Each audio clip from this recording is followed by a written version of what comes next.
Todos, sejamos todos bem-vindos, em nome de Deus e de Jesus.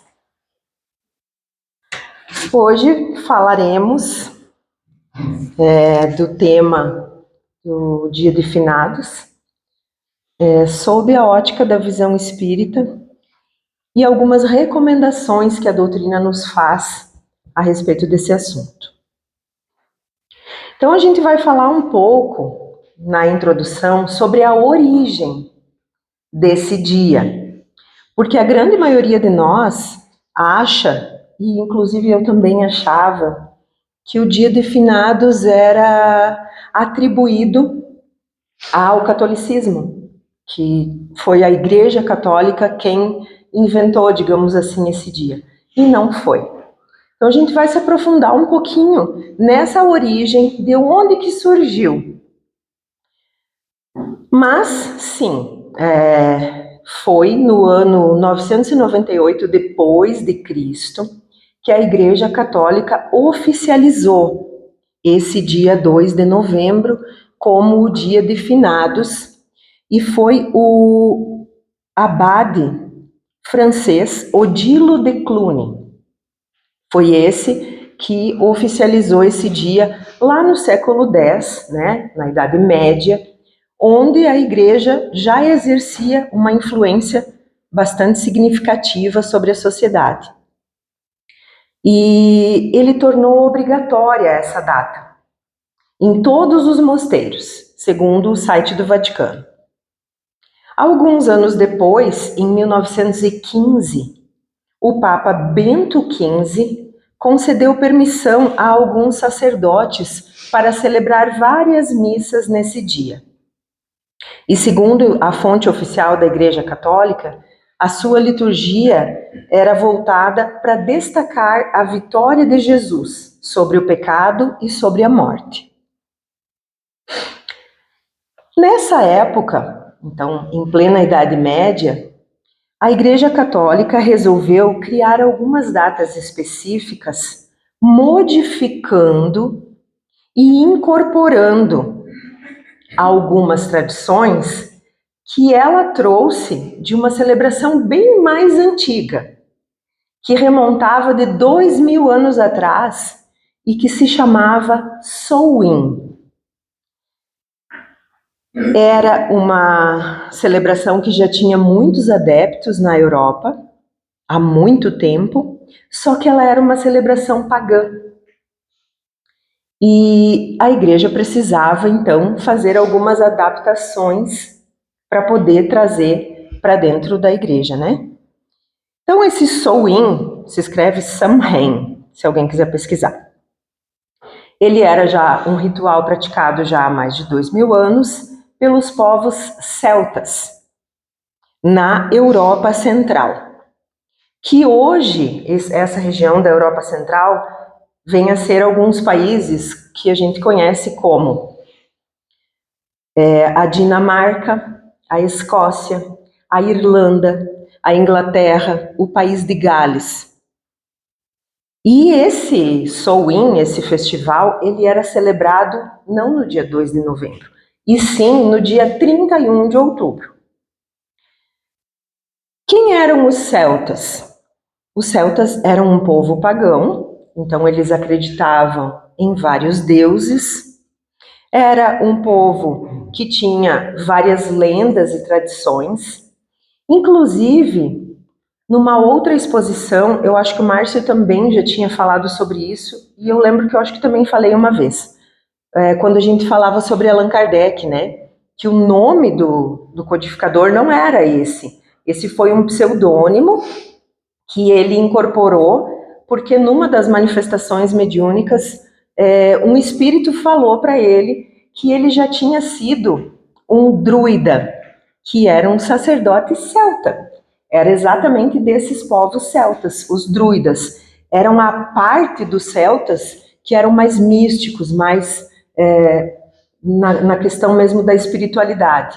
E Allan Kardec tinha sido o nome dele quando ele foi um druida.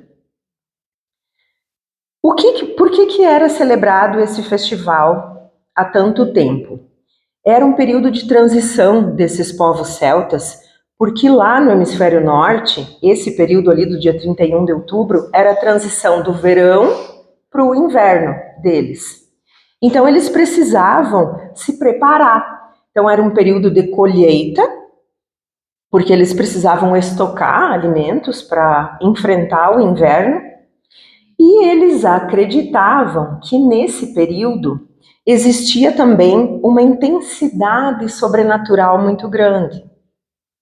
Tanto é que eles acreditavam que nessa noite do dia 31 de outubro, os mortos saíam de suas tumbas, né, para circular entre os vivos livremente. Por que eu estou falando sobre essa tradição dos celtas? Porque os cristãos chegaram nesse local, nesses países da Europa, lá pelo século V. Só que quando eles chegaram, essa tradição dos celtas era algo tão forte, já estava tão marcado naquele povo, que eles não podiam simplesmente chegar lá e dizer assim, não, a gente vai impor a nossa fé para vocês e vocês vão ter que seguir. Então eles foram muito sábios e incorporaram aquilo que o povo já acreditava e trouxeram para a crença deles. Então, no século V, especialmente na Irlanda, esse é um país importante que surgiu, inclusive outra coisa que a gente não acredita muito, mas daqui a pouco a gente já vai falar. Então, os padres católicos acharam mais fácil converter as pessoas à sua fé, exatamente modificando e adaptando alguns costumes que eles já tinham. Então, o Samhain, que é esse festival, influenciou o surgimento de algumas datas, inclusive o Dia de Finados e também o Halloween, que é essa data que, né, foi agora dia 31 de outubro, que inclusive a doutrina espírita se posiciona em relação a ela, no sentido de... Porque nós sabemos que a gente está sempre vibrando, nós sabemos que nós sofremos influência. Então, nós acreditamos que não faz nenhum sentido a gente ter crianças tão pequenas, às vezes, e cada vez crianças menores, se fantasiando de coisas tão sombrias, né? E que elas acabam podendo trazer alguma influência, principalmente crianças que são mais suscetíveis. E como a gente acha também, até hoje, que o Halloween é uma data norte-americana. E não é também. Como que surgiu esse Halloween? Bom, como a igreja havia chegado lá, naquela localidade onde já tinha tudo isso instituído, eles pensaram assim, vamos começar pelas beiradas, né? Então, primeiramente, eles instituíram no dia 1º de novembro o Dia de Todos os Santos, que ainda é comemorado até hoje pela Igreja Católica, né? Porque eles pensaram assim, bom, esse povo é politeísta, eles acreditam em vários deuses, nós vamos fazer uma data que possa eles também cultuar os deuses deles, mas nós vamos dizer que é o dia dos santos, né? Porque são santos que tem na igreja. E aí então ficou o dia 1º de novembro, oficialmente no século IX, ficou como o dia de todos os santos. A noite anterior ao dia de todos os santos, que é o dia 31 de outubro, olha só, até o nome. Como que eles diziam que era a noite anterior? All Hallows Eve, que significa all é todos em inglês, Hallows, santos, e Eve é véspera. Então a véspera do dia de todos os santos era no dia 31 de outubro, e aí ficou, depois o nome foi trocado, porque All Hallows Eve passou a ser Halloween. Então, depois, essa tradição foi levada pelos irlandeses para os Estados Unidos e para o Canadá. Então, também o Halloween foi incorporado pelos norte-americanos dessa outra tradição que era o Samhain dos povos celtas. E, enfim, o dia seguinte ao dia de Todos os Santos, que seria o dia 2 de novembro, ficou depois instituído pela Igreja Católica como denominado All Souls Day, que também All é todos e Souls é almas. Day é dia, então dia de todas as almas, que nós aqui chamamos de dia de finados.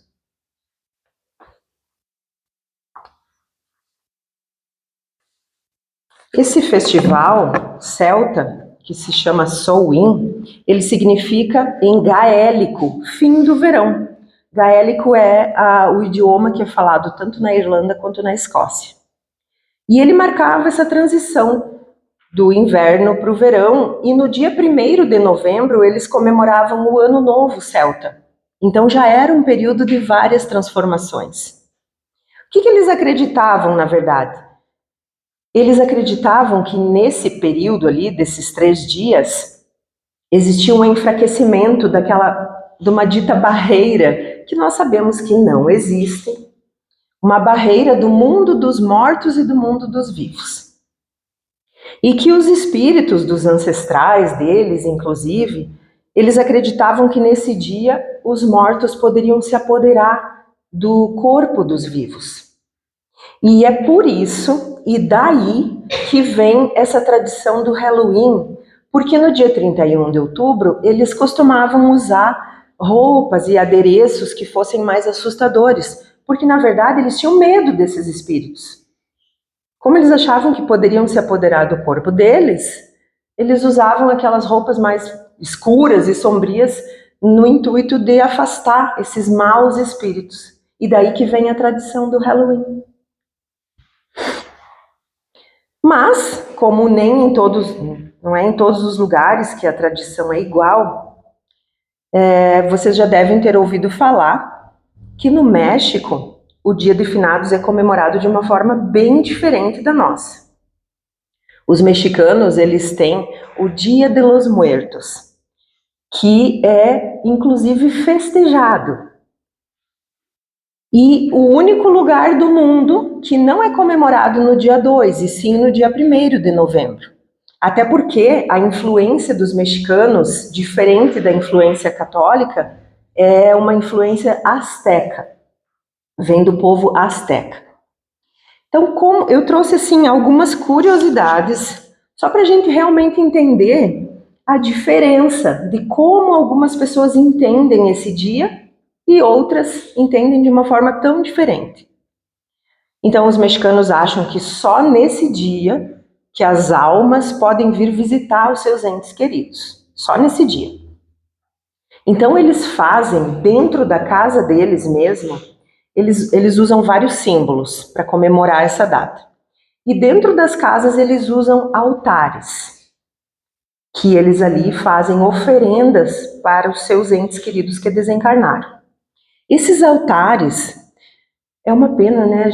Eu poderia ter trazido as imagens, mas se vocês pesquisarem, dá pra gente ver lá no Google, é muito bonito, é tudo muito colorido. O filme tem uma animação, né? Como é o nome?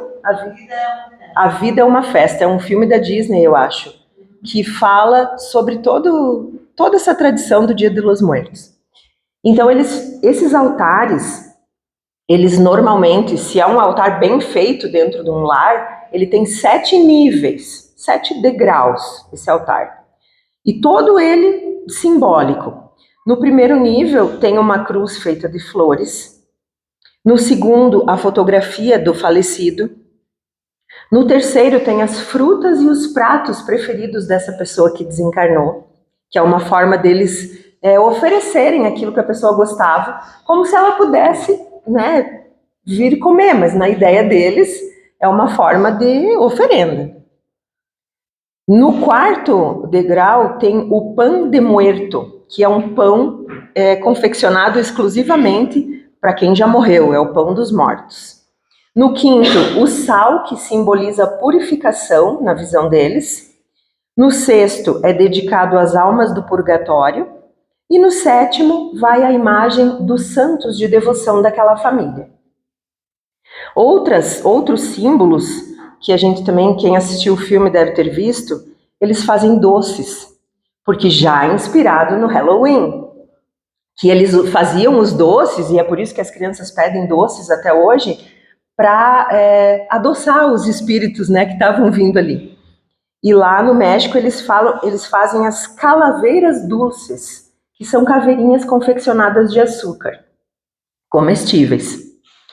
Outro símbolo são esqueletos de diversos tamanhos, inclusive tem esqueletos humanos mesmo, que eles têm, e eles colocam um monte de coisa bonita naqueles esqueletos. Roupa, chapéu, adereços, colares, porque eles entendem que esses esqueletos recepcionam os seus parentes desencarnados que vêm visitá-los. As flores decorativas, eles fazem coroas, né? Tipo aqueles que a gente faz de balão aqui nas festas, eles fazem com flores. E a flor bem característica deles é uma flor amarela, que o nome é cravo de defunto. E o último símbolo é uma caveira grande que se chama La Catrina. Ela tem um vestido bem elegante e um chapéu bem grande, e ela é inspirada num quadro de um pintor mexicano que se chama José Guadalupe Posada. Ela representa uma dama da alta sociedade mexicana. Então, esse é o Dia de los Muertos no México. Essa festa pode durar até 7 dias. Pode começar lá pelo dia 28 de outubro e terminar dia 3 de novembro, por exemplo. Que é uma forma, na minha concepção, bem bacana deles, porque não é aquela choradeira, aquela coisa, é uma coisa alegre. Mas uma tradição bem diferente da nossa. Então, sobre os finados no Brasil. Finar, morrer, encontrar o fim. Palavras que evocam a sensação de uma perda, de uma despedida eterna. Mas será esse mesmo o fim do espírito imortal? Como que nós, espíritas, acreditamos nisso? Porque finados, esse termo vem de findar, né? De finar, de acabar. A doutrina espírita, então, nos mostra que esse espírito, essa pessoa que finou, entre aspas, ela apenas trocou de dimensão. Porque o espírito é imortal, ele não acaba nunca. Ele troca de morada, como diz no nosso evangelho, que há muitas moradas na casa de meu pai. E a gente apenas deixa de habitar essa morada aqui e vai habitar uma outra morada. Então não acaba, não existe, não acaba nada. Inclusive, o espírito que vai habitar essa nova morada, ele mantém todos os seus sentimentos. Ele mantém os seus ideais, os seus apegos, sejam eles bons ou ruins, o seu caráter, tudo o que ele sentia aqui encarnado, ele vai manter na outra morada. E a partir de um certo momento, onde esse espírito começa a entender onde ele se encontra, qual que é o objetivo dele de estar habitando um outro plano, a partir do momento que ele começa a entender que ele vai retornar, ele começa também a iluminar a nossa existência aqui, que nós ficamos aqui. Não é a gente pensar como muitas pessoas pensam, que estão no velório da criatura e já estão dizendo, nossa, olhe por nós e nos ajude aqui. Isso não é possível. Ao contrário, somos nós que temos que ajudar aquele espírito que acabou de desencarnar. Mas depois de um tempo, e isso vai depender muito do grau evolutivo de cada espírito que desencarnou, ele consegue se comunicar conosco através de sonhos, ou as pessoas que têm uma sensibilidade mais exacerbada conseguem enxergar, sentir a presença do seu familiar. Então, como que acaba? E desde épocas muito remotas, a humanidade sempre busca compreender esses mistérios da morte. Podem notar que a palavra morte é algo muito místico para muitas pessoas. A minha mãe, por exemplo, era católica. Ela não gostava de falar essa palavra. Ela não gostava de falar morte.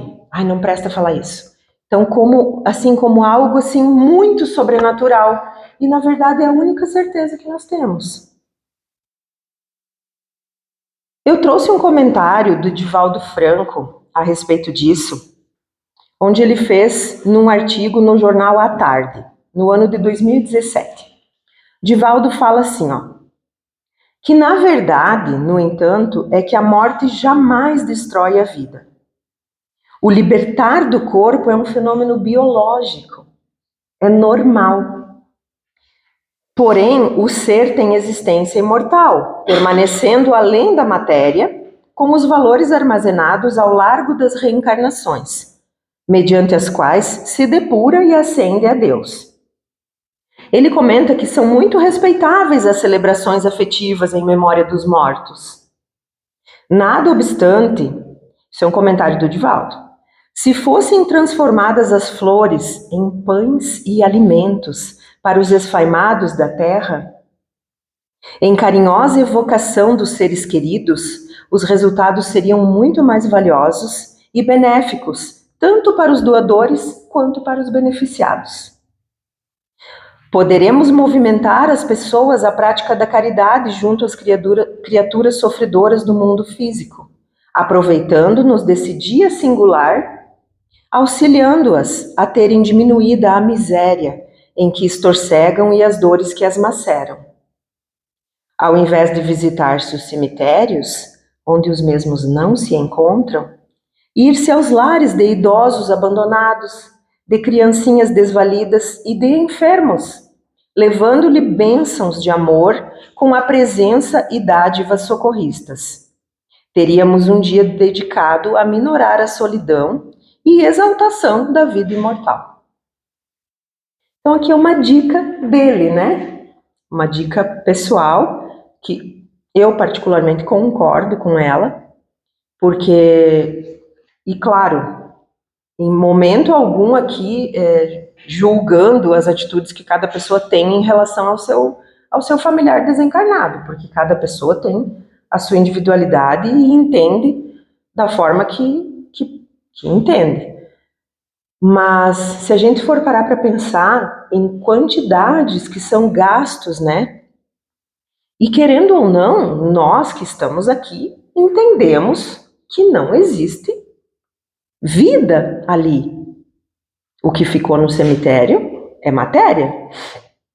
Então aqui ele fala que se nós fôssemos trocar esse dinheiro todo gasto em ser colocado lá no cemitério, se nós fôssemos, por exemplo, fazer uma caridade em homenagem àquele nosso ente querido que está desencarnado, olha que legal seria.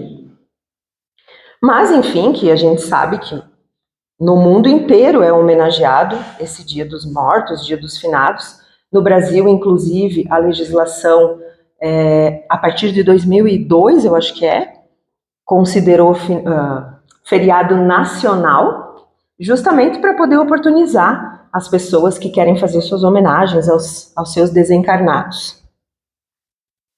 Mas como que a doutrina e mesmo os espíritas são naturalmente questionados a respeito dessa questão, da questão do cemitério? Inclusive, alguns companheiros espíritas se questionam, mas eu devo ir ou não? Eu posso ou não? E é natural. Mas a gente precisa lembrar, antes de tudo, que se existem essas homenagens aos entes queridos que desencarnaram ou que morreram, depende do ponto de vista de cada pessoa, se essas homenagens elas existem, aí tem algo que está nas entrelinhas e que a gente precisa ler. Então, não somos só nós que entendemos que existe alguma vida depois. Porque senão não faria sentido todas essas homenagens. Então, algumas pessoas entendem de uma outra forma, uma vida de outra forma, né, depois dessa. Mas existe ali essa intuição do ser humano, no sentido de que não acabou. O hábito de visitar os mortos, como se o cemitério fosse uma sala de visitas do além, né? É muito antigo esse hábito. E algumas pessoas, frente ao desespero da morte, eles chegam a visitar diariamente o cemitério, nos primeiros tempos ali, depois que o seu familiar desencarnou. E nós sabemos de casos assim. Pessoas que chegam a se deitar, né, no túmulo, como se ali estivesse o seu parente. Nós que somos espíritas e também os espiritualistas, porque existem várias religiões espiritualistas que acreditam na reencarnação, acreditam na vida após a morte. Exemplo, os budistas, os protestantes, os muçulmanos. Acreditamos que existe vida depois da morte do corpo físico. Então, nós que acreditamos nessa existência e sobrevivência do espírito, sabemos que o ser etéreo não reside ali no cemitério. Mas algumas perguntas que a gente precisa se fazer para entender. Como que podemos ajudar esses seres, esses entes que partiram antes de nós? Existem outras formas de nós ajudarmos, além de ir no cemitério no dia que passou, que foi ontem no caso? Existem várias formas.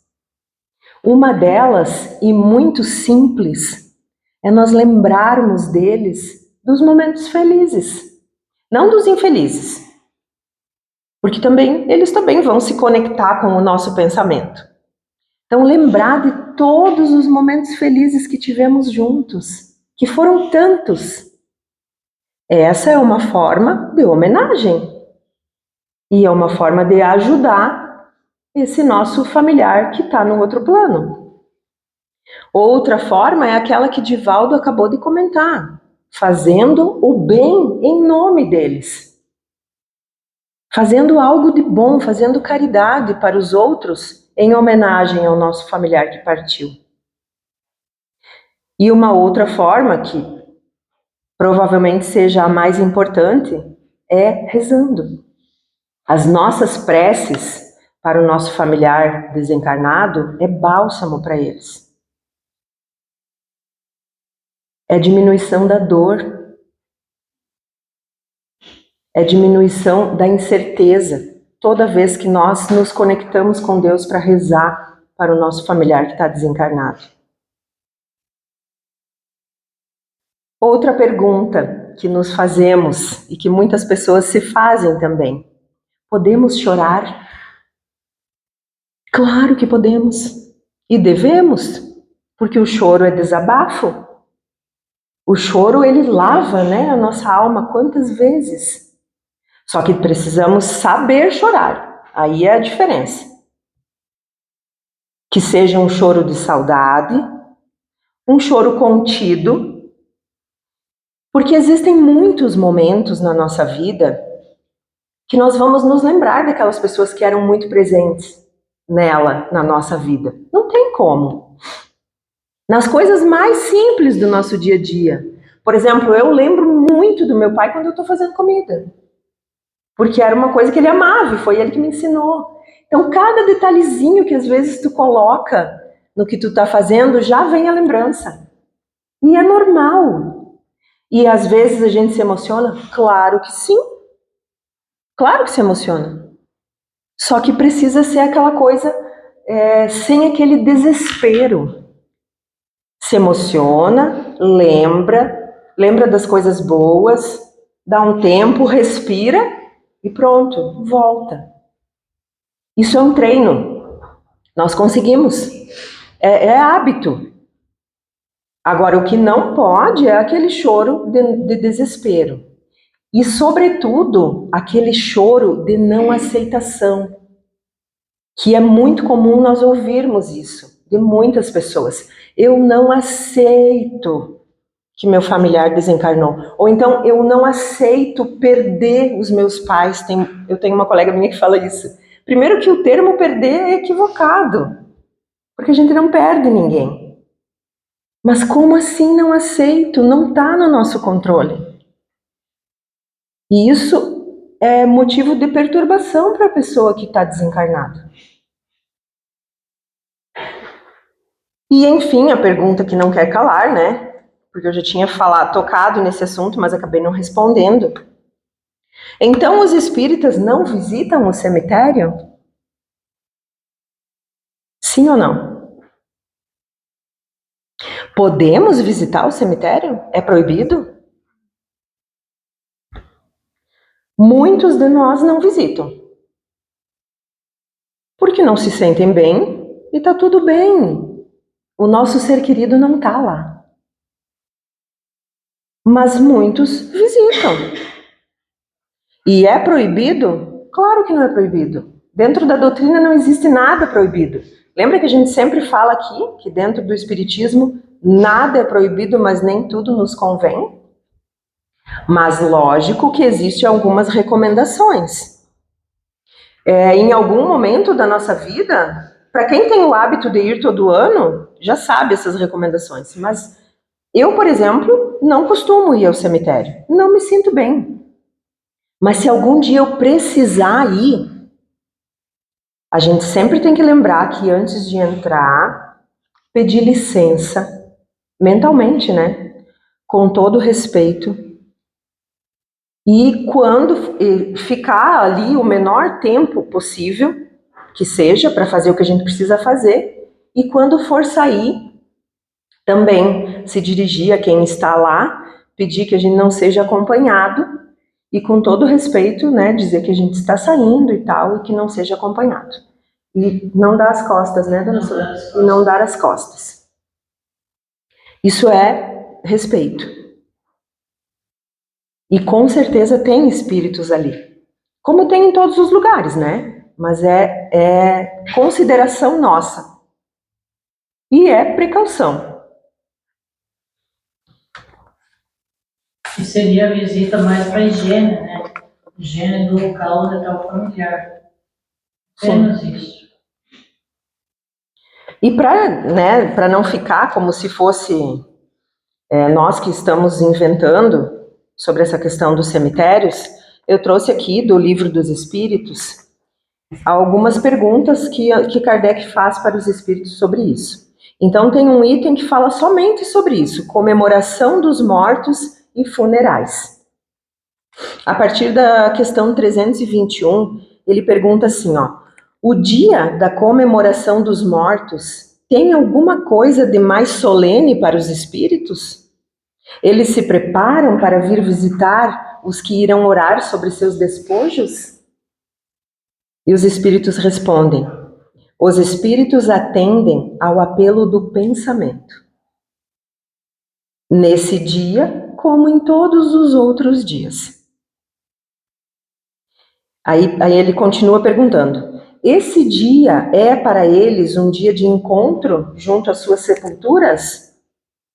Nesse dia estão aí em maior número, nos cemitérios.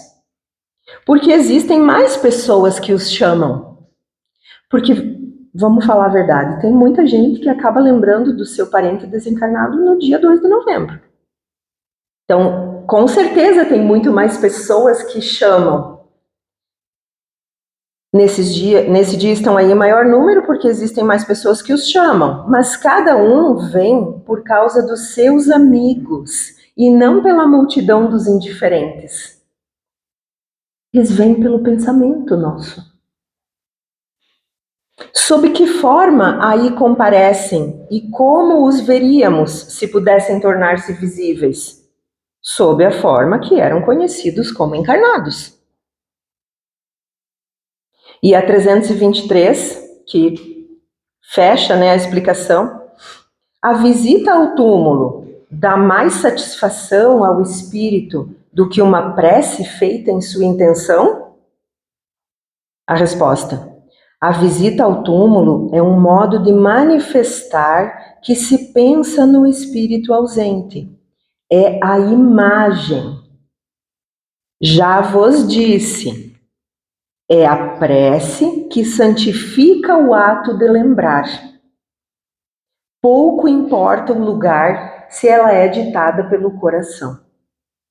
Então eles deixam bem claro aqui que não é o lugar e sim a nossa intenção. A prece é que realmente faz o espírito se sentir bem com o nosso pensamento. A visita ao túmulo é uma imagem, é um símbolo.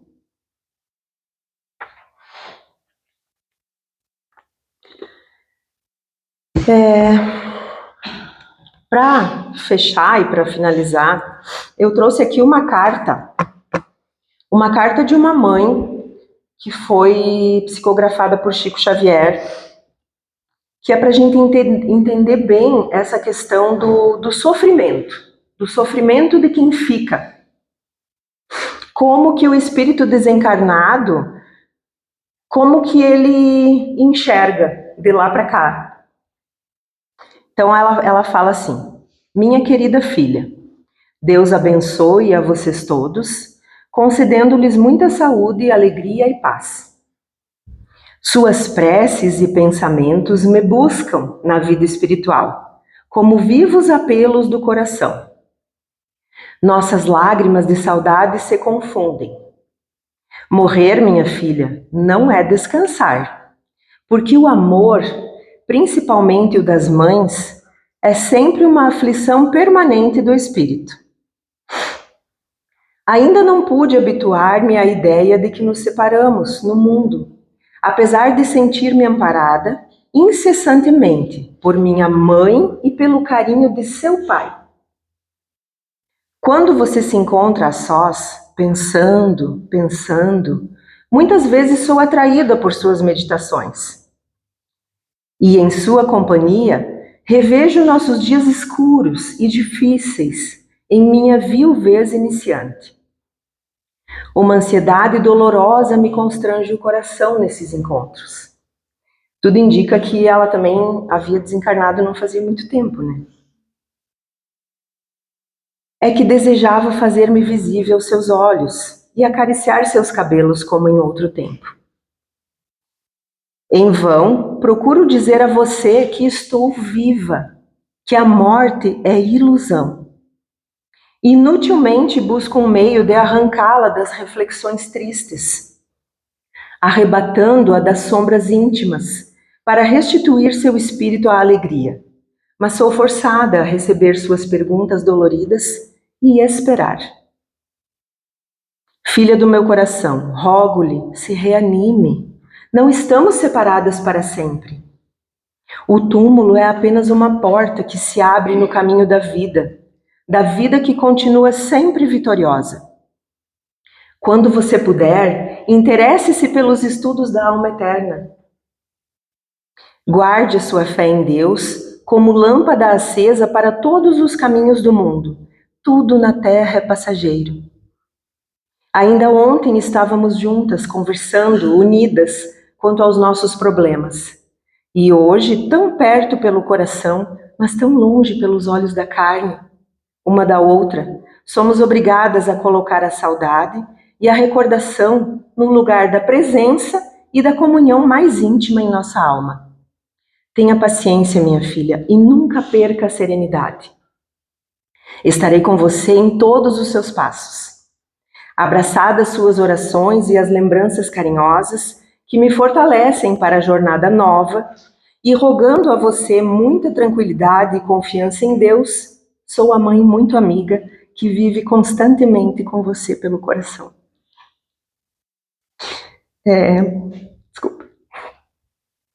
Pelo espírito Noêmia do livro Mãe. Então, muito obrigada. Que assim seja. Que assim seja.